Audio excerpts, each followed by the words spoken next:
Hey, this is the Boston Celtics newsfeed. You're listening to Celtics Roundtable. I'm Matt Ignall alongside Jonathan Levy and my brother Jonathan. We are powered by CLNS Radio, the leading online provider of audio-video coverage of your favorite Boston sports team. Guys, I want to know, who would you rather play in that second round if it came down to it? The Toronto Raptors or the Washington Wizards? It's got to be the Raptors right now. Washington's playing fantastically well. I don't know that Kyle Lowry's going to be healthy. And even if he's healthy, I don't know how healthy he's going to be. With Lowry completely healthy, that's a whole other thing to deal with. But I absolutely would take the Raptors and feel very comfortable about it. What do you think, Jonathan? Yeah, I think it's close. Obviously, it depends on Lowry's health. Both teams are really good. I think both teams are beatable. Yeah, Washington's struggling a lot recently, and the Celtics beat them in a really playoff-like atmosphere, although the series is tied, so the Wizards have beaten the Celtics twice now. I think I'd still take Toronto, though. Playoff history matters to me, and I don't think DeMar DeRozan's been a very good playoff player, nor Lowry. And I think the Celtics would have the edge if Lowry's not 100%. I mean, if we look at point differential, which I know Levy likes to focus on, Toronto Raptors lead the Eastern Conference in point differential.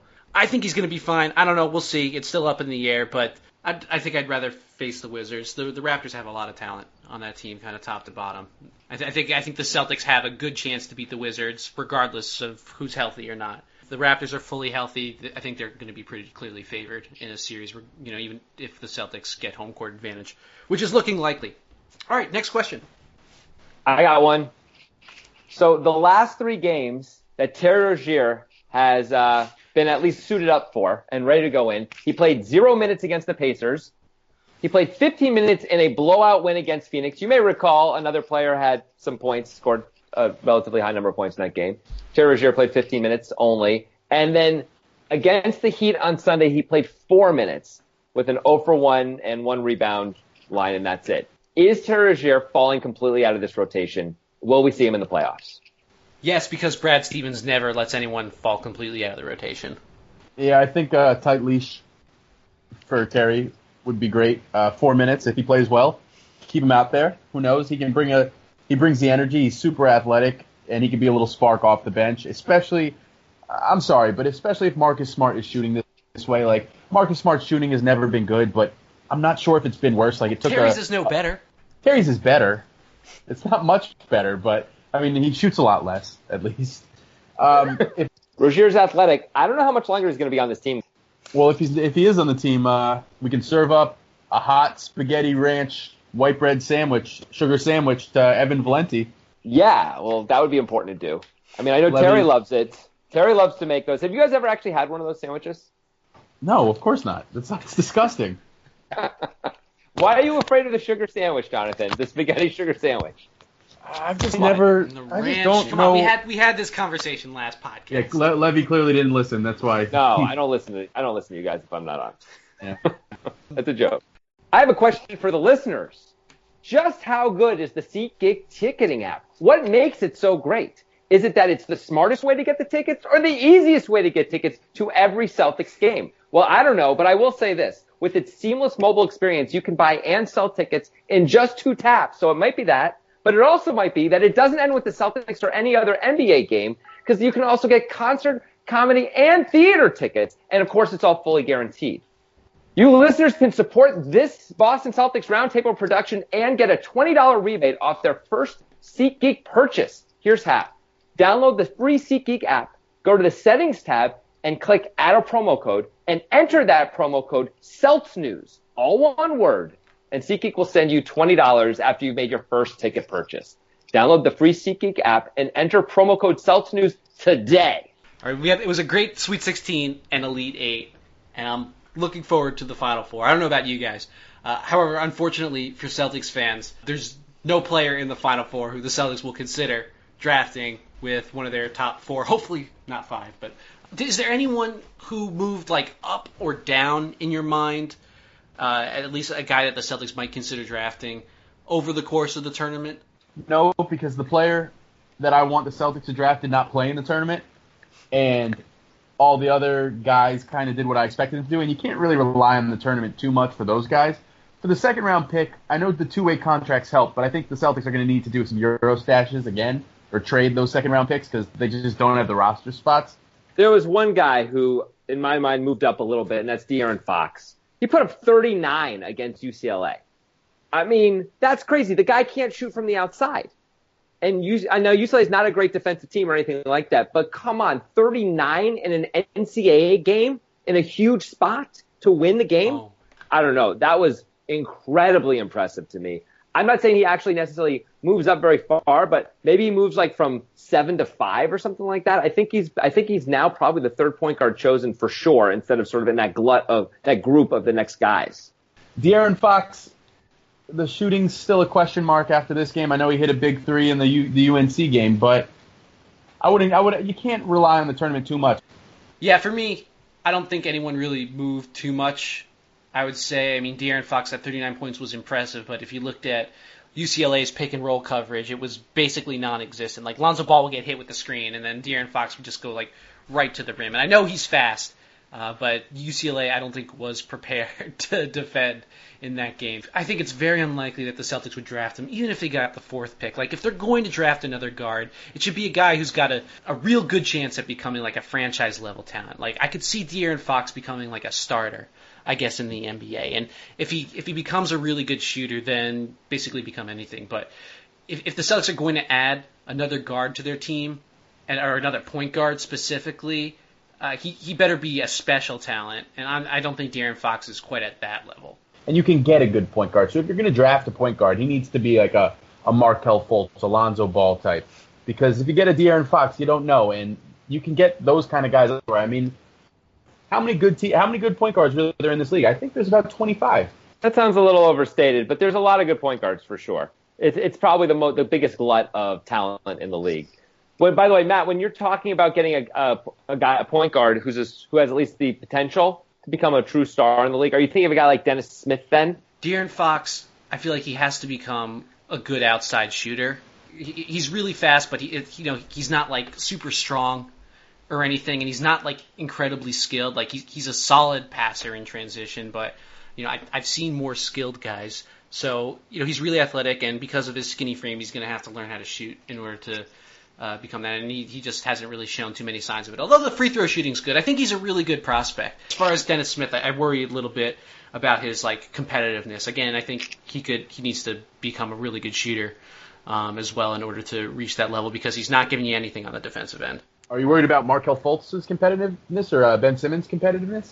I mean, what was it? Godfrey was his coach? Godfrey that NC State got fired? Like, it was just a bad situation. I don't know if you can read too much into that. So did Lorenzo Romar.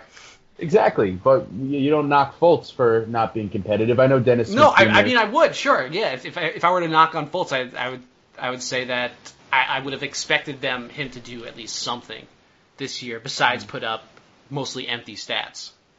Shots fired. Josh Jackson, by the way, may still worm his way into the top two, guys. Josh Jackson, we were saying this at the very beginning of the season. I was talking about how Josh Jackson was, at least in one scout's mind, the best prospect he'd seen in the last 10 years, essentially. And Josh Jackson really showing up pretty strong. I know he had a terrible first half in the Elite Eight, but had a very strong second half and was the only bright light, really, for Kansas in the second half. That guy rebounds. He's got penetration. He plays great defense. He can pass. He's got to work on the shot a bit, but it seems to be coming around. He's got a chance. I have no chance to get in there in that shot. Anytime, like regardless of what he shoots from three, anytime you see a guy who's in like the 50s in the free throw percentage, like and his terrible form on top of that, I mean, I actually think his form has improved compared to what I saw a year ago. I feel like he's another guy like. He's got star potential, probably more than Fox does, but it's close.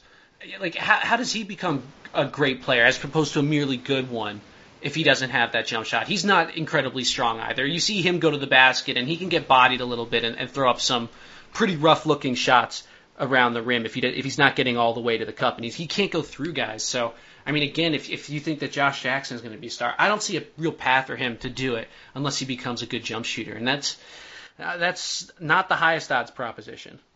I got to tell you, the most disappointing player for me all season is Harry Giles. I don't think he should even come out. I think he should stay at Duke another year.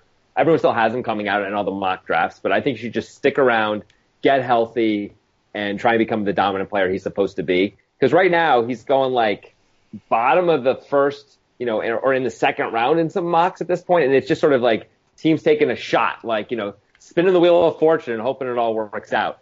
But I don't know, man. That guy's been really disappointing. He wasn't even on the floor. He barely played for Duke in the tournament. I mean, that kid was the number one prospect. So, I mean, there's going to be a team that takes a chance on him. Let's hope it's the Brooklyn Nets. I mean, as long as he doesn't tear it up, as long as he doesn't get it going. They would take a risk on him. I think he would be a good guy they would take a risk on. They took he's Karis LeVert. Great guy. He's a fantastic guy to take a risk on, I think. If if it's late, a late first rounder, I think is an amazing guy to pick. Speaking of the draft, the Brooklyn Nets play hard, and they're going to have cap room, and it seems like there's a nice culture over there. Kenny Atkinson has some good relationships.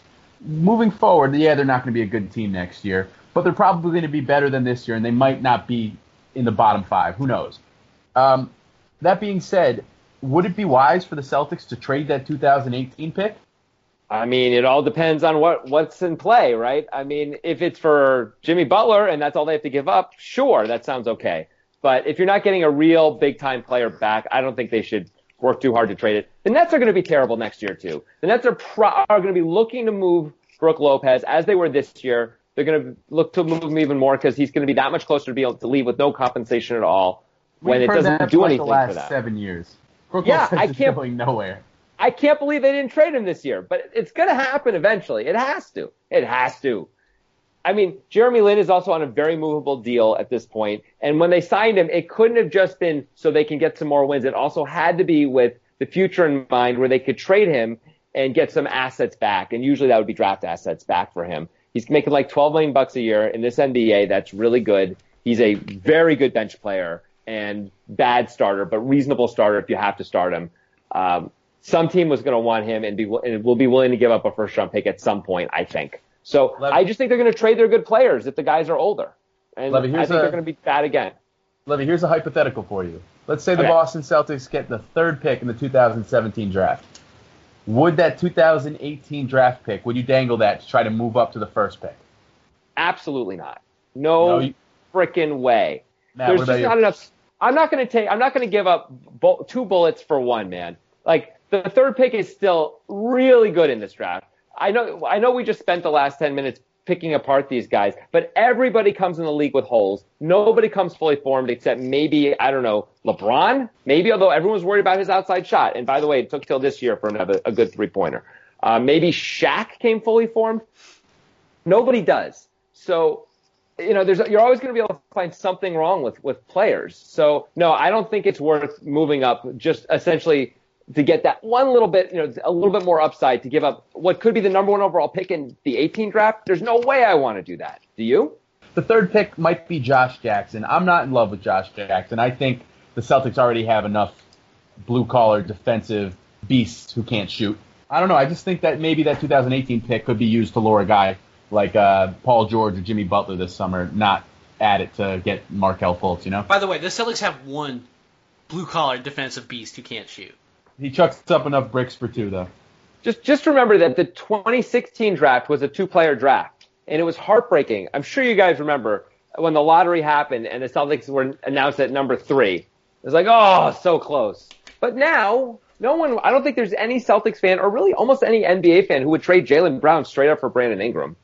But sure, Ben Simmons, but Ingram, no. We don't really know who these guys are going to become. We're just making guesses. So I just don't think you should give up really big pieces if you don't have to try and get a little bit more upside, because we're just not good enough at predicting that stuff yet. And on top of that, the 2018 draft, early indications are that it is going to be stronger than average, and there's potentially, 3, 4, I don't know how many, but there's a couple guys who could be franchise level big, something that the Celtics don't really have unless you're counting a guy who's over 30 years old. Tyler Zeller's over. Franchise level big. All right, that'll do it here at the Boston Celtics Roundtable on the Celtics Newsfeed. Thanks for listening. We'll be back not tomorrow, but the day after that. We'll see you then.